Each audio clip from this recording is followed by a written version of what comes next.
Assalamualaikum warahmatullahi wabarakatuh. Shalom, Om Swastiastu, Namo Buddhaya, Salam Kebajikan. Perkenalkan, nama saya Naila Nanda Putri Alisati dari kelas 12 MIPA 4. Nomor peserta 5423130. Pada kesempatan kali ini, saya akan membawakan biografi dari sesosok tokoh yang berprofesi sebagai seorang dokter. Selain sebagai seorang dokter, beliau juga aktif menjadi relawan dalam menangani pandemi COVID-19 ini. Beliau merupakan Dr. Tirta. Dr. Tirta Mandiri Hudi atau biasa kita akrab dengan sapaan Dr. Tirta lahir di kota Surakarta, Jawa Tengah pada tanggal 30 Juli tahun 1991. Dr. Tirta mempunyai mantan istri yang bernama Dr. Mediska Rosa. Mereka berdua dikaruniai dua orang putra yang bernama Alfa dan Audio. Tapi sayangnya mereka berdua sudah bercerai beberapa tahun silam.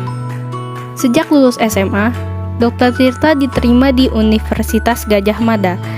Dr. Tirta kuliah di Fakultas Kedokteran sejak tahun 2009 dan lulus pada tahun 2013 lalu. Dan aktif menjadi dokter sejak tahun 2015 hingga sekarang. Sejak COVID-19 mewabah di Indonesia, Dr. Tirta berulang kali memberi kritik terhadap kebijakan pemerintah, sehingga Dr. Tirta kerap diundang oleh beberapa stasiun televisi dan beberapa podcast YouTube soal kritikannya tersebut. Salah satu yang kerap mengundang beliau adalah Indonesian Lawyers Club dan podcast Close the Door yang di-host oleh Deddy Corbuzier. Selain menjadi seorang dokter, beliau juga seorang pembisnis yang cukup sukses. Dia mempunyai usaha perawatan sepatu yang tersebar di beberapa kota besar di Indonesia.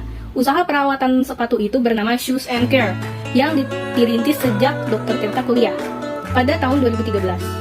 Hingga kini, dia memegang beberapa cabang usaha yang tersebar di berbagai kota di Indonesia. Dalam menjalankan usahanya, ia merekrut mantan napi dan anak putus sekolah untuk menjadi karyawannya. Selain Shoes and Care, Dr. Tirta mempunyai beberapa usaha lainnya seperti Tukutu, Communication Management, Soul Vacation, dan Plus 62. Dr. Tirta merupakan sosok yang berprestasi dan teladan, terbukti ia memiliki banyak prestasi bahkan di luar bidang kedokterannya. Hal apa aja sih yang dapat kita teladani dari sesosok Dr. Tirta ini? Yang dapat saya pelajari dari Dr. Tirta adalah yang pertama, berani mencoba.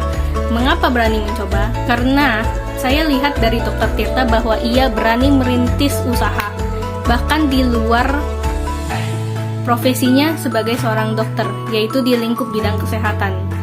Ia merintis beberapa usaha seperti di bidang hiburan dan bidang pariwisata. Yang kedua, percaya diri. Mengapa saya anggap Dr. Tirta sebagai sosok yang percaya diri? Karena ia sering tampil di beberapa stasiun televisi dan ia juga sering memberikan edukasi dan kritikan di sosial medianya, yaitu di TikTok dan di Instagram. Saya melihat sosoknya yang percaya diri, memberi kritikan, memberi edukasi, dan juga tampil di depan televisi-televisi. Sebagai profesinya yang seorang dokter itu, saya anggap bahwa ia sangat berani. Bahkan, tidak semua dokter pun bisa seperti itu. Yang ketiga, tidak sembarang menilai orang. Tidak sembarang menilai orang ini, saya maksud dengan istilah don't judge the book by its cover. Dr. Tirta ini, ia beberapa kali merekrut karyawannya yang mantan narapidana dan juga anak-anak putus sekolah. Berarti ia tidak melihat latar belakangnya bahwa mereka pernah terseret hal-hal buruk atau kriminalitas. Pisau menggores menjadi luka, rasanya amatlah pedih. Cukup sekian dari saya hanturkan terima kasih. Wassalamualaikum warahmatullahi wabarakatuh.